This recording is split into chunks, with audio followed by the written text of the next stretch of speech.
ติสรณีนัสสามะปัญจศีลานิยาจามะตัตติยนิยาจามะนะโมตัสสะโมตัสสะภะคะวะโตอะระหะโตสัมมาสัมพุทธัสสะนะโมตัสสะภะนังกัจฉามิ สังฆังสรณังกัจฉามิ ทุติยัมปิธัมมังสรณังกัจฉามิ ทุติยัมปิธัมมัง สิกขาปะทังสมาธิยามิ ปานาติปาตาเวรมณีสิกขาปะทังสมาธิยามิปาตาเวรมณีสิกขาปะทังสมาธิยามิสุราเมรยามัจจกมา ธิยามิ อิมานิปัญจสิกขาปะทานิสีเลนะสุขติอาเย อานะภัตติ ธัมมาสังโฆนาสนะโมตัสสะภะคะวะโตอะระหะโตสัมมาสัมพุทธัสสะธัมมาธัมมารูปาเทนะธัมมาสังกิริปัสสังกิเลสิกขานามัตตาธัมมาอภิตาปยาปะหาตาปะธัมมาภาวนายปะตาปะธัมมาปะธัมมาสเนนะปะหาธัมมาเสกขาธัมมาเนวะเสกขานาเสกขาธัมมาปริธัมมานาธัมมาเนนะธัมมามาชิมาธัมมายตาธัมมาอริยตาธัมมามาปะธัมมานาปัจจุปันนาธัมมานาธัมมาชัตตาธัมมามะเหตาธัมมาธัมมาชัตตะวะเหตาธัมมาธัมมาสนิทาสนะสาปฏิฆาธัมมาอนิฆาสนะสาเทวมาปะปะเทวสัมปยุตตปะเทวเวปยุตตปะ อยู่กันเจ็ดนะ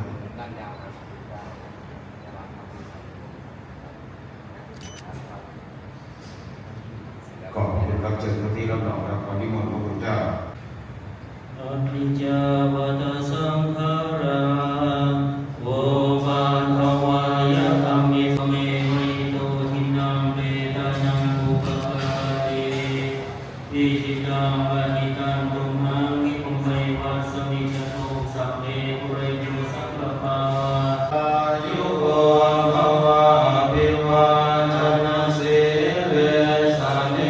จังบุญาปัจจายโนจัตตารโอธรรมาวันทันติอายุวันโนสุขังอาภิสุปฏิทิกานิกรัตตังนิกายสัทธานาโสอุปกัปปติโสยติธัมโมจายานิทัสสิโกเวทานัปุจจตตะตะอุลาลาภลัญจามิกุณามานุปาทิน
มัทุโนพันเตมาตาปิตะเลปมาเทนะทวารตเยนากตังสัพพังอปาราทังปมัทุโนพันเตข้าพเจ้าทั้งหลาย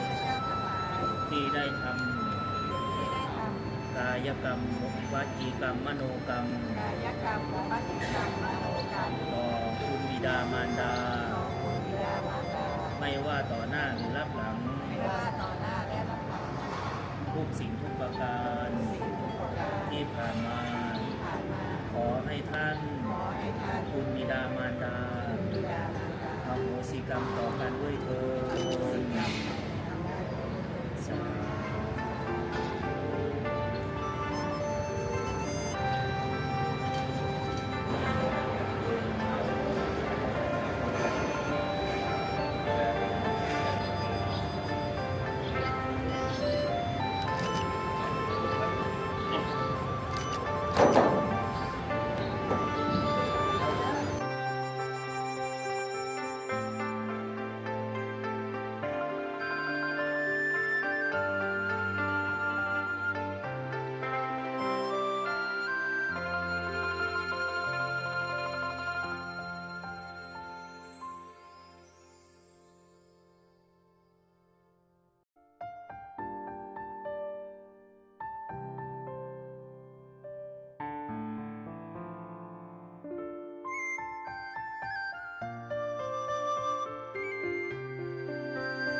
จามะตติยมปิมะยังพันเต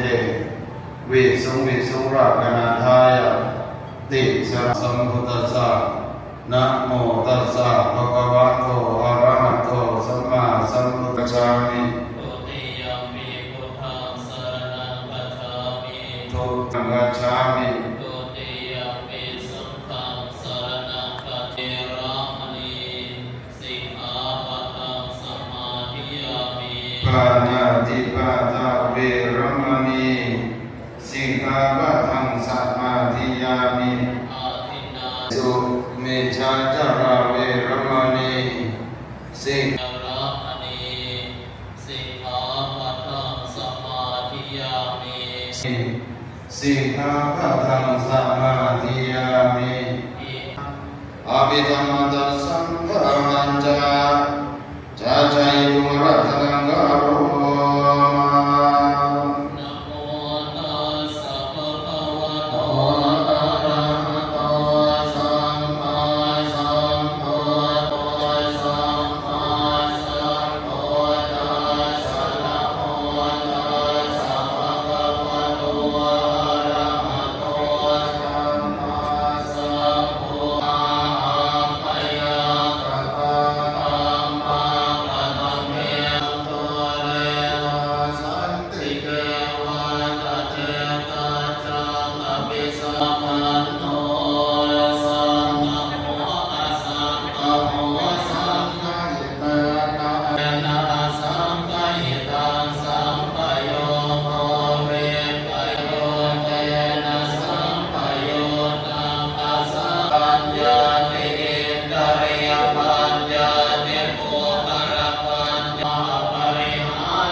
ท่านพัชมนงามลำยวง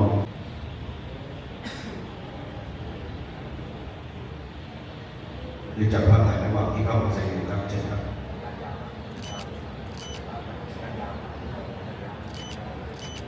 ขอบคุณครับเชิญที่เราบอกครับชุดต่อไปนะครับ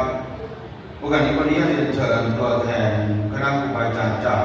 โรงเรียนอุดรพิชัยรักษ์ครับ4ท่านครับเชิญครับได้ให้เกียรติทอดซองปัจจัยความสมุนเชิญครับทอดซองปัจจัยพร้อมกันนะครับพร้อมแล้วเชิญครับความซองปัจจัยที่พระไตรเลยนะครับขอบพระคุณครับเชิญเข้าที่รับรองครับชุดต่อไปนะครับเชิญคุณอภรณ์คณะญาติจากสหรัฐอเมริกา4ท่านนะครับได้เก็บทอดซองปัจจัยความสมบูรณ์ครับเชิญครับคณะญาติจากสหรัฐอเมริการับซองปัจจัยจากเจ้าหน้าที่แล้วยืนรอสักครู่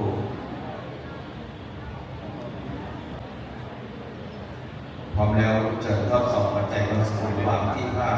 ไตรนะครับขอบคุณครับเชิญเข้าที่รับรองครับและชุดสุดท้ายนะครับคณะลูกหลานของคุณแม่อำเภอภูนาปีนะครับ4ท่านครับเชิญครับทอดซอง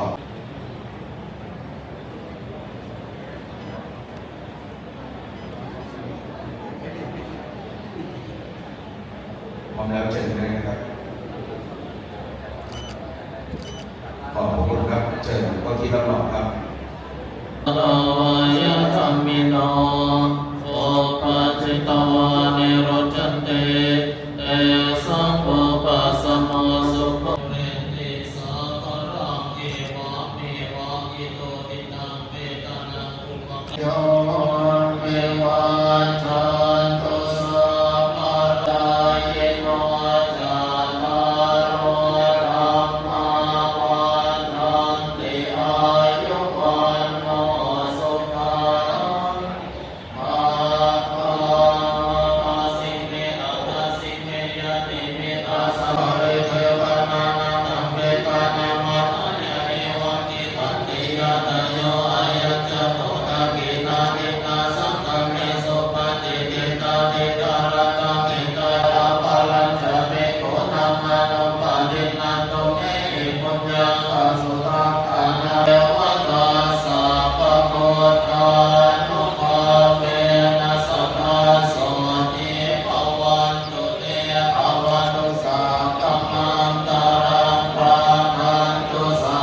อาจารย์จากโรงเรียนดอนชัยรัตน์